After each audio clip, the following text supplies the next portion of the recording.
ഭരണഘടനാ ശില്പി doctor BR. അംബേദ്കറെ അപമാനിച്ച കേന്ദ്ര ആഭ്യന്തരമന്ത്രി അമിത്ഷാ രാജിവെക്കണമെന്നാവശ്യപ്പെട്ട് വടക്കാഞ്ചേരി ബ്ലോക്ക് കോൺഗ്രസ് കമ്മിറ്റിയുടെ നേതൃത്വത്തിൽ ഓട്ടുപാറ ബസ് സ്റ്റാൻഡ് പരിസരത്ത് പ്രതിഷേധം സംഘടിപ്പിച്ചു. യൂത്ത് കോൺഗ്രസ് ദേശീയ സെക്രട്ടറി പി.എൻ. വൈശാഖ് പ്രതിഷേധം ഉദ്ഘാടനം ചെയ്തു. Block Congress president P G. Jayadeep അധ്യക്ഷത വഹിച്ചു. എസ്.എ.എ. ആസാദ്, ബിജു ഇസ്മായിൽ, ജയൻ മംഗലം, സിന്ധു സുബ്രഹ്മണ്യൻ, കെ അബൂബക്കർ എന്നിവർ പ്രസംഗിച്ചു.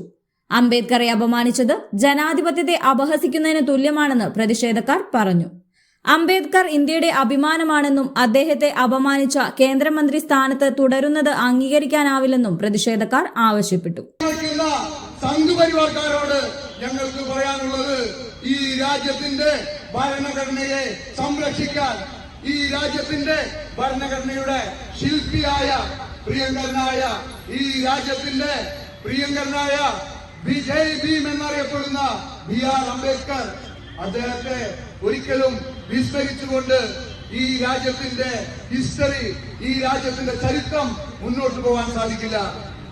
ബി.ആർ. അംബേദ്കർ ഉണ്ടാക്കിയെടുത്ത ഭരണഘടന, അദ്ദേഹം വിഭാവനം ചെയ്ത നീതിന്യായ